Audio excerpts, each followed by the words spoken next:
Bonjour les filles, j'espère que vous allez bien. Alors aujourd'hui me revoilà pour une vidéo un petit peu blabla. Suite à un petit commentaire en fait d'une de mes abonnées sur YouTube, j'ai reçu quoi, elle m'a demandé si je pouvais pas faire une vidéo post-accouchement, 4 mois après, etc. Et je me suis dit que ça avait pas grand chose à voir avec forcément ma chaîne, qui est chaîne présentation de produits de beauté, make-up, etc.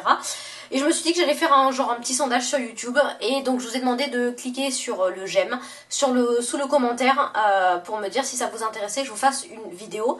D'ailleurs, parenthèse, si vous avez envie de me rejoindre sur ma page Facebook, n'hésitez pas, vous avez le lien en barre d'infos. Ça vous permet de temps en temps, quand je fais un sondage, etc., voilà, de pouvoir voter. Et je m'attendais à genre, je sais pas, 20, 30 j'aime quoi, genre le truc, 30 j'aime, ça y est, je fais une vidéo. Donc j'en suis à plus de 100 j'aime actuellement, et je trouve ça un truc de fou, parce que je pensais pas que mon post-accouchement vous intéressait autant. Pour vous résumer un petit peu, donc maintenant ça fait 4 mois, Mathieu a 4 mois, ça fait donc 4 mois que j'ai accouché, forcément. Et je m'attendais pas à autant d'évolution en fait en 4 mois. Aussi bien de son côté que en termes d'évolution, on va dire physique, que de mes sentiments pour lui, et de tout ce qu'une vie de maman pouvait impliquer. Donc je m'explique. Bon, c'est quelque chose que je ne vous ai absolument pas dit, parce que je fais toujours la fille super forte, super celle qui va toujours bien, etc. Mais donc Mathieu est né le 29 juillet. Et en fait, au mois de mai, j'ai appris que mon papa, qui vit dans le sud de la France, a eu un cancer en fait. A eu un cancer des poumons alors qu'il s'était arrêté de fumer depuis 15 ans. Et ça a été fulgurant puisqu'il est mort le 21 juillet. Donc 8 jours avant la naissance de mon fils. Et malheureusement, comme certaines peuvent le savoir, quelques jours avant d'accoucher, puisque j'avais en fait mon accouchement était prévu début août, j'ai pas pu descendre le voir, et donc je n'ai pas pu assister à l'enterrement. Donc je vous laisse imaginer, vous venez d'enterrer votre papa alors que vous allez donner naissance à votre fils, et vous pouvez même pas lui dire au revoir. Donc j'étais dans un état de complètement horrifiée, parce que je savais que c'était grave, mais je m'attendais à ce qu'il s'en sorte. Et en fait, ça a été plus fulgurant que voilà. J'ai déjà perdu mon grand-père à cause d'un cancer des poumons, et je viens de perdre mon père. Donc autant vous dire que la naissance de mon fils, je l'ai vécu très difficilement, d'autant plus que, comme beaucoup le savent, si vous me suivez, vous savez que j'ai pas du tout eu une grossesse idyllique, j'ai pas eu une grossesse de rêve. Et si un jour on a envie d'avoir un autre enfant avec mon chéri, j'ai pas envie d'être enceinte. Voilà, c'est un truc de fou, mais vu la grossesse que j'ai eue, voilà, j'ai été opérée, j'ai failli y passer, bon bref, c'était vraiment horrible. Je suis là, donc tout va bien, mais bref, la grossesse pour moi c'est pas signe de choses positives, alors que la venue au monde de mon bébé, oui. Donc bon voilà, j'ai enterré, donc mon papa a été enterré le 28, et le 28 j'avais super peur d'accoucher, donc j'ai demandé à ce qu'on me déclenche l'accouchement, puisqu'il me fallait quelque chose à quoi me raccrocher.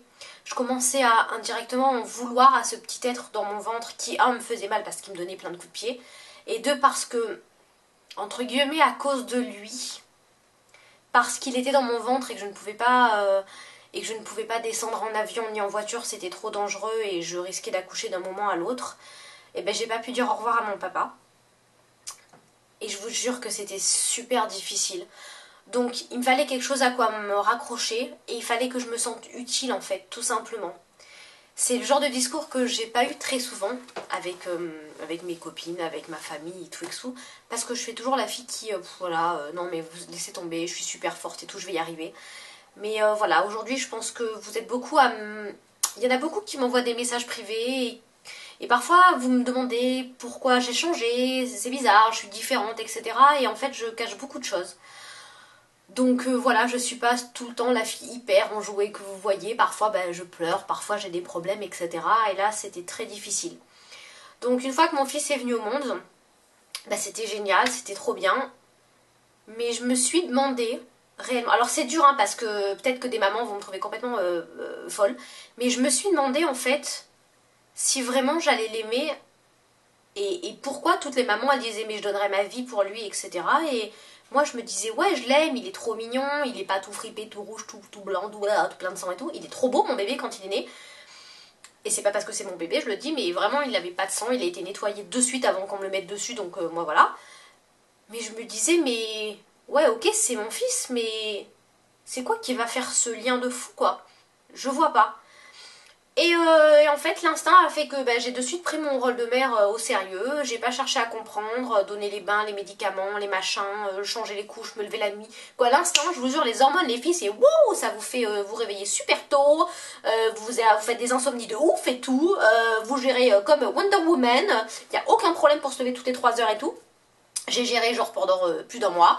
Puis après, bon, ça a commencé à décliner. Et en fait, ça a été la meilleure chose qui me soit arrivée parce que il m'a fait m'en sortir quoi. Il m'a fait pas tomber en dépression parce que aujourd'hui encore je me dis que il a tellement besoin de moi que voilà il faut que je me batte tous les jours parce que j'ai pas le droit de m'écrouler et c'est trop une responsabilité de fou donc voilà.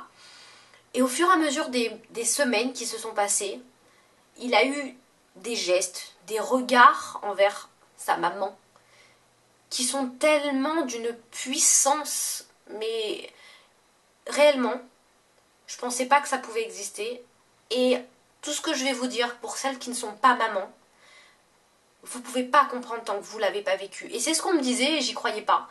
Et au final maintenant je me dis oui, les regards que Mathieu a pour moi, la façon dont il m'attrape la main et il me serre fort du style me lâche pas maman, je t'aime, je suis... Regarde, ma maman c'est ma maman à moi. C'est un truc de malade les filles, c'est un truc de fou. Et aujourd'hui, je me demande comment je vais pouvoir le protéger de tout. Genre on lui fait un vaccin, je suis comme une folle parce que je me dis que on va lui faire du mal, indirectement, hein, la piqûre et tout, on va lui faire du mal, et que je suis obligée de laisser faire le docteur. Donc c'est un truc de fou parce que je sais qu'on va lui faire du mal et j'essaie de tout faire pour pas qu'on lui en fasse, mais on lui fait et je peux rien dire. Et c'est des sensations très paradoxales. Et aujourd'hui, il a 4 mois et il est vachement éveillé, il me fait des sourires, mais genre je veux me marier avec lui tellement il est beau et tellement je l'aime. Et aujourd'hui, je me demande comment je ferais. Quoi? Je m'imagine pas une seule journée sans lui. Pas un seul moment sans lui. Rien que de savoir que le jour où je descends dans le sud de la France pour le boulot et tout, si je descends sans lui, parce que c'est encore un petit peu flou pour notre organisation avec mon homme, mais si je descends avec lui, quoi, si je descends sans lui dans le sud, mais ça va être une horreur, quoi, je vais même pas pouvoir y arriver, je pense que je vais pleurer tous les jours. Donc voilà. Et comment vous dire? Je me demande comment je peux faire pour m'en passer. Et c'est tellement violent, cette sensation d'amour, que je me demande comment je vais faire pour m'en passer quand je serai morte, et vieille et morte. C'est un truc de fou, parce que quand on est mort, on est mort. Je veux dire, voilà. Le plus dur, c'est pour ceux qui restent, hein, c'est pas pour celui qui vient de mourir. Mais c'est tellement violent que je me pose ce genre de questions. Alors oui, je me pose des questions un petit peu morbides, etc. Mais je me dis, voilà, il a déjà 4 mois, c'est passé comme ça, en un éclair. Mais je me dis, mais dans 40 ans, dans 60 ans, je sais pas quand est-ce que je vais mourir vieille et complètement Alzheimer. Mais je me dis, mais comment je pourrais faire pour me passer de lui? Comment je pourrais le protéger si je suis plus là? Et comment... Mais c'est plein de questions qui se bousculent dans ma tête et pourtant j'ai beau essayer de vivre au jour le jour. C'est un amour tellement puissant que ce petit... Et comment vous dire? C'est pas forcément moi qui ai demandé, entre guillemets, ce lien. C'est lui qui me l'a fait tellement savoir, qui m'a tellement montré cet amour qu'il avait en me regardant, qu'il m'a complètement absorbée en fait. C'est hyper fusionnel. Je pensais pas, parce que je pense avoir l'instinct maternel, mais quand je voyais les bébés des autres, c'était... ouais bon bah c'est un bébé quoi. Ouais c'est cool, ok c'est mignon, ça gazouille, mais pff, voilà. Et j'ai toujours été comme ça, même avec les bébés des autres, vous voyez, je trouve qu'ils sont beaux, etc. Mais pff, rien du tout. Mais alors ça me laisse froide, mais un truc de fou quoi.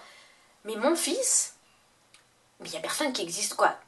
Les bébés à côté, ils sont tous moins beaux que mon fils. Même le plus beau des bébés, il sera toujours moins beau que mon fils parce que mes hormones de maman, c'est un truc de fou. Et voilà. Et aujourd'hui, je profite de chaque instant avec lui. Voilà, c'est extraordinaire et je le souhaite à tout le monde. Après, comme je vous avais déjà dit dans une vidéo, si j'avais pas été maman, parce que voilà, j'ai eu des difficultés, etc. Si j'avais pas pu être maman, tant pis. Ça aurait pas été bien grave parce que je ne connaissais pas ce genre de sentiment, je ne savais pas que ça pouvait être aussi fort. Donc c'est pas grave. Quand on connaît pas quelque chose, on ne sait pas comment dire, qu'on peut s'en passer. Voilà. Mais une fois qu'on l'a connu, c'est plus possible. On sait qu'on peut plus jamais s'en passer. Et voilà. Et j'ai changé sur plein de choses. Genre maintenant, avant je me prenais beaucoup la tête pour ce qui avait beaucoup d'importance pour moi, c'était me faire aimer par les gens. Et aujourd'hui, bah, je m'en fiche complètement. Genre, quand je vais dans le sud, parfois, j'ai des amis qui n'ont pas le temps de me voir. J'ai de la famille qui aussi fait sa vie. En Bretagne, pareil, j'ai des amis qui n'ont pas le temps de me voir. Mais si vous saviez à quel point je m'en tape, mais c'est pas grave, t'as pas envie, c'est pas grave. Moi, je veux dire, ma bulle, c'est voilà, c'est mon homme, mon fils, et tout ce qui se rajoute autour, c'est du plus. Le reste n'a aucune importance, c'est ça la famille pour moi. La famille, c'est malheureusement, c'est pas les parents, c'est pas les grands-parents, les oncles, les tantes, les machins. Pour moi, la famille, c'est pas ça. La famille, c'est vraiment mon homme, mon fils. Voilà, ça c'est la famille. Et autour, ben, voilà, c'est du bonheur en plus. Mais je peux me passer du reste, mais pas de mon noyau dur en fait. Voilà, c'est assez particulier, j'ai une vision très particulière de tout ça, mais c'est ma façon de voir les choses. Et voilà, et bon, donc je le souhaite à toutes les femmes, ou pas, d'être maman, parce qu'il y en a certaines qui ne veulent pas, et si vous ne le voulez pas, ou si ça vous tente pas plus que ça, n'essayez pas, quoi, n'essayez pas. Genre, c'est pas le genre de truc qu'on peut ramener au magasin si ça va pas, hein, donc voilà. D'autant plus que il faut vraiment le vouloir, parce que même si je vais être traitée de mauvaise mère, il y a des fois où mon fils, il m'énerve tellement que j'ai envie de le claquer contre le mur, mais vous pouvez même pas imaginer à quel point, parce que entre la vision d'un adulte, genre je suis un adulte, je suis fatiguée, je ferme les yeux, je vais m'endormir. Si je n'arrive pas à m'endormir, ce n'est pas grave, je referme les yeux, je me détends et je vais finir par m'endormir. Le problème c'est qu'un enfant, c'est je n'arrive pas à dormir, j'arrive pas à m'endormir, ça m'énerve, donc je vais pleurer, donc si je pleure, je m'énerve encore plus et j'arrive moins à m'endormir. Et c'est le serpent qui se mange la queue. Donc entre la vision d'un adulte et la vision d'un bébé, c'est tout à fait différent. Mais moi, en tant qu'adulte, j'ai du mal à comprendre pourquoi mon fils ne pense pas comme moi. Bon, bref, c'est un petit peu saugrenu comme image, mais c'est à peu près ça. Et parfois, je me dis, mais regarde, mais si tu fermes les yeux, tu vas y arriver à dormir. Arrête de pleurer. Et il m'énerve. Et quand je suis là, mais tu vas te taire, oui, j'en ai marre, ça suffit, maintenant tu dors. Il s'arrête de pleurer, il me regarde avec un et là je me dis, il est trop mignon, mais il est mon bébé. Alors je fais plein de bisous, il se calme et voilà. Mais cette fraction de seconde où je me dis, putain, il va passer à travers la fenêtre, il me fait ce sourire et là je me dis, mais il est trop beau, je l'aime trop. Donc voilà, c'est un petit peu la vision parfois des mamans. Alors je dis des mamans parce que je ne suis pas la seule à penser ça. Celle qui pense également ça se reconnaîtra puisque nous avons souvent ce sujet de conversation au téléphone.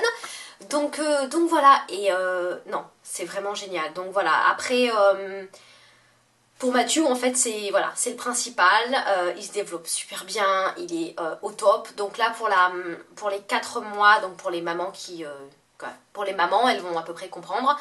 Mon fils fait 7,6 kg pour 53 cm. En un mois, il a pris 5 cm. C'est un truc de ouf à quel point il grandit vite. Vous me direz, son père fait 1m85. Donc s'il faisait 1m50 comme moi, ça poserait des problèmes. Plus tard, hein, je parle plus tard. Donc voilà, il grandit super vite, il est au top, il mange super bien. Il me fait 12 heures par nuit. Ouais, 11-12 heures. Oui, parce qu'il faut dire que mon fils fait ses nuits depuis ses 3 semaines. Donc voilà, ça a toujours été un très gros dormeur la nuit. Par contre, la journée, il dort une demi-heure le matin, 1 heure l'après-midi. Donc la journée, il faut arriver à jongler en fait sur mes activités. Mais je suis une maman qui n'ai pas eu envie, comme beaucoup, de garder le petit les 3 premiers mois à la maison. J'ai eu beaucoup de couples dans mon entourage qui l'a fait, c'est-à-dire les 3 premiers mois, il n'y a pas eu les vaccins, les machins, les trucs, on va pas faire les courses, on va nulle part.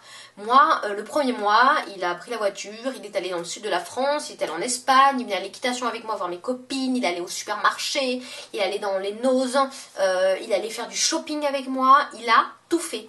Forcément, on vit à la campagne, il y a plein de trucs qui volent, genre les trucs des vaches, machin et tout, c'est pas forcément super. Et voilà, j'avais pas envie de faire d'un bébé dans sa bulle là, complètement aseptisé, tout stérilisé. Ah non, j'ai jamais stérilisé mes biberons, sauf quand je les achète une fois, c'est fini. La tétine, elle tombe par terre, je l'essuie, je remets dans la bouche. Voilà, je suis pas du genre du tout à lécher la tétine qui vient de tomber par terre et la remettre dans la bouche de votre fils. Alors ça c'est le truc que plein de mamans font, parce que je suis tombée dans un avion quand je revenais du Canada avec une maman qui l'a fait. Et ça c'est le genre de truc, mais il faut jamais faire ça, parce que quand vous avez des aftes et des caries, avec votre salive, vous contaminez la tétine et vous lui remettez dans la bouche de votre fils. Donc je crois qu'entre faire ça et juste essuyer la tétine ou aller la rincer à l'eau comme ça et lui remettre dans la bouche, voilà. Bref. Donc voilà, j'essaie d'être une maman le plus cool possible, on se pose pas de questions, on part à l'autre bout de la terre avec lui. Donc là on est parti en Espagne, on est parti au Canada, et là on compte faire un voyage de 6 semaines. Oui, oui, 6 semaines. Et on va faire entre, voilà, dans les semaines qui viennent, on va partir là, très prochainement, on va faire Maldives, Sydney, Melbourne en Australie, Singapour et revenir. Donc c'est un voyage de 6 semaines, donc c'est une organisation de fou. Ça nous fait même pas peur. Partir avec un bébé qui boit du lait en poudre, donc il va falloir partir avec la quantité de lait en poudre, je vous imagine, il y a à peu près 8 pots de 900 grammes. On arrive dans la diversification alimentaire, donc il va falloir gérer ça aussi. Bref, c'est pas le genre de truc qui me fait peur. La seule chose qui me fait peur, c'est qu'il soit complètement décalé niveau horaire, niveau machin, et que j'arrive pas à le combler. En tant que maman, c'est ma plus grosse crainte, c'est donc ne pas pouvoir, qu'on lui fasse du mal et que je puisse rien faire, ou qu'il ait mal et que je puisse pas l'en empêcher. Et pas pouvoir combler ses attentes. Genre il est fatigué, comme je vous expliquais, j'arrive pas à le faire dormir et ça me frustre quoi. Mais vraiment c'est frustrant pour une maman de pas pouvoir combler son bébé. Donc voilà, mais sinon c'est vraiment quelque chose de magique. Je me suis jamais sentie aussi épanouie que dans ma nouvelle vie. Et comme je vous disais, ça me permet de faire du tri autour, aussi bien dans mes amis, de mes priorités. Le maquillage, j'adore, vous voyez, je suis encore maquillée et tout aujourd'hui. Mais c'est plus une priorité quoi. Quand je vois ces youtubeuses avec ces milliards de fonds de teint qu'elles achètent, genre elles ont 13 fonds de teint ouverts. Bah, je trouve ça maintenant ridicule. Hein. Bref, c'est un autre sujet de conversation et je risque de me faire des ennemis. Donc voilà. On en parlera peut-être une autre fois. Mais voilà, c'était pour vous dire à peu près, pas à peu près, au bout de 4 mois, tout ce que je ressens. Donc voilà, moi ça va très très bien. Je fais plein de voyages, plein de trucs et ça m'occupe la tête, ça m'évite de penser à des choses un peu trop tristes. Mathieu va super bien, il pète la forme, c'est un bébé super heureux. Donc voilà, mon docteur l'appelle Mathieu le bienheureux. Donc ça résume très bien la situation. Notre couple se porte très bien. Voilà, mais les copines avec mes vrais amis, les liens sont encore plus forts que jamais. Donc voilà, je sais pas quoi vous dire d'autre, seulement que je suis aux anges. Voilà. Donc, si vous avez des idées d'autres vidéos sur lesquelles vous voulez que je fasse des blabla, des trucs comme ça, n'hésitez pas à me le poster en commentaire. Vous avez vu, avec un commentaire, j'en ai fait une vidéo. Donc voilà, j'ai pas forcément l'idée de vous faire des vidéos comme ça sur des sujets autres que la beauté, parce que je me dis toujours que ça peut ne pas vous intéresser. Mais voilà, et oui, donc pour répondre à l'une de vous, quand j'étais enceinte, j'ai pris 11 kilos en tout. La photo que je vous ai postée d'ailleurs sur mon Facebook, pour vous demander si vous vouliez cette vidéo, j'étais à 8 mois et demi, donc je crois que j'ai accouché une semaine après, quelque chose comme ça. Même pas. Mon papa venait de mourir, ouais c'est ça. Je crois que j'ai accouché 5 jours après, donc mon papa était déjà mort, bref, excusez-moi, c'est un petit peu les références que j'ai en termes de dates. Donc j'avais pris, donc ça j'étais au maximum du poids, donc 11 kilos. Et aujourd'hui, j'ai reperdu 9 kilos. Ouais, c'est ça, donc il me reste en gros 2 kilos à perdre.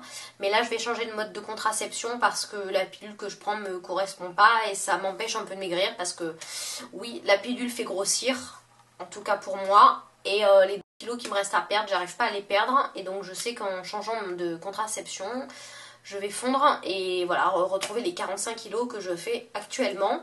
Oui, je fais 45 kilos actuellement, mais je fais qu'1,50 m. Donc, c'est un petit peu normal que je fasse pas beaucoup. Voilà les filles, sinon, rien. Si vous avez d'autres questions ou si vous avez envie d'une vidéo en particulier, je vous laisse le poster en commentaire.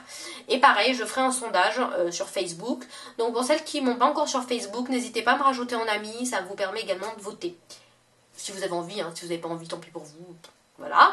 Et en tout cas, je vous fais plein de bisous. Et je vous remercie encore pour tout votre soutien et tout ce que vous m'apportez. Et je vous dis à bientôt pour de nouvelles aventures beauté. Bisous mes chéris, au revoir.